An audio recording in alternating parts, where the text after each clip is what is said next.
ఐటీలో ఎంట్రీ కావాలా? Trainee software engineer గా అజా కోడింగ్ ట్యూటర్ లో 2 వీక్స్ ట్రయల్ పీరియడ్ లో వెంటనే చేరండి.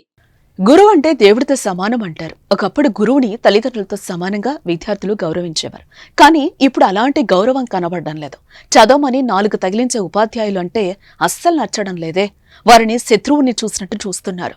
తాజాగా కొందరు విద్యార్థులు కలిసి టీచర్ కుర్చీ కింద బాంబు పెట్టేశారు. అది హర్యానాలోని భివానీ జిల్లాకు చెందిన ఓ జూనియర్ కాలేజ్.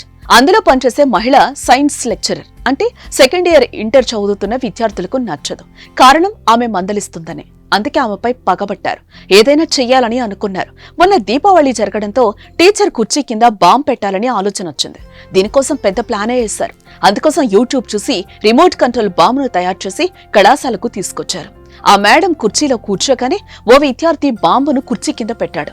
ఇంతలో మరొకరు రిమోట్ కంట్రోల్ ను ఉపయోగించి బాంబును పేల్చాడు. దీంతో భారీ శబ్దంతో పేలుడు సంభవించింది. అయితే అదృష్టవశాత్తు త్రుటిలో టీచర్ ప్రాణాలతో బయటపడ్డారు.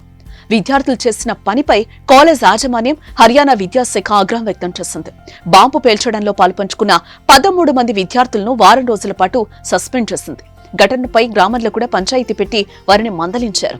ప్రస్తుతానికి విద్యార్థులను వారం పాటు సస్పెండ్ చేసిన అధికారులు వారిపై తదుపరి చర్యలు తీసుకోవాలా వద్దా అనే అంశంపై చర్చలు జరుగుతున్నాయి. మరోవైపు తమ పిల్లలు చేసిన పనికి తల్లిదండ్రులు తలదించుకోవాల్సిన పరిస్థితి వచ్చింది. జరిగిన పనికి క్షమాపణ చెప్పి తమ పిల్లల భవిష్యత్తులో ఇలాంటి పనులు చెయ్యరని పూచీకత్తు రాశారు. అయితే టీచర్ మాత్రం మంచి మనసుతో పిల్లల భవిష్యత్తును దృష్టిలో పెట్టుకుని వారిని క్షమించి వదిలేశారు. ఏదేమైనా టీచర్ కుర్చీ కింద బాంబు పెట్టడం ఎంత దుర్మార్గం.